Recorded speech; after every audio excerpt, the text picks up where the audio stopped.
Umqeqeshi we-Kaizer Chiefs uNasruddin Nabi ukhulume ngekusasa lomdlali wasesiswini uSibongiseni Mthethwa ngemuva kokuthuthuka kwakhe kwakamuva. Ekuqaleni kwesizini uMthethwa ubebukeka angasalishiye leli qembu njengoba amahlebezi ayethi iKaizer Chiefs ifuna ukumbulekisa kuStellenbosch FC. Nokho ngemuva kokukhombisa inqubekela phambili emidlalweni wakhe, isimo sikaMthethwa eqenjini sishintshile. Kukho konke ukungaqiniseki ngekusasa lakhe, uMthethwa wazizwe exakekile, engakhululekile kodwa wazimisela. Ukubhekana nethuba lokushiya iqembu kwamkhuthaza ukuthi asebenze kanzima futhi azibonakalise.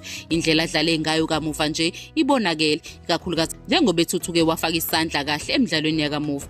Unabo ukubonile ukuqina kukaMthethwa ukusebenza nekhono lakhe lokumelana nezimo ezinzima. Ngesikhathi umqeqeshi eqhakambisa ukukhula kukaMthethwa, lo mdlali wasesiswini uzizwe eziqhenya futhi ekhuthazekile ukuthi aqhubeke nokuthuthuka. Uyazi ukuthi ukuguqula isimo sakhe kuzodinga umzamo nokuzinikela okuqhubekayo. Lolu shintsho selumsize wasondela ekubeni ngumdlali oqavile eqenjini, noma lube yinselelo kodwa lumsizile uMthethwa. Uzimisele ngokulisebenzisa ngokugcwele leli thuba ukuze avikele indawo yakhe eqenjini futhi asize iKaizer Chiefs iphumelele. Sekukonke ukuzimisela kukaMthethwa ukwenza ngcono nendlela adlale ngayo muva nje kuguqula izingxoxo ngekusasa lakhe eklabhini, okufakazelwa ukuthi ukusebenza kanzima kungavula amathuba amasha. iKaizer Chiefs izotholana phezulu nePolokwane City ngesonto mhla ka-8 kuDisemba 2024. Kuzobonakala ukuthi uMthethwa uzoba khona yini kwabazoqala umdlalo.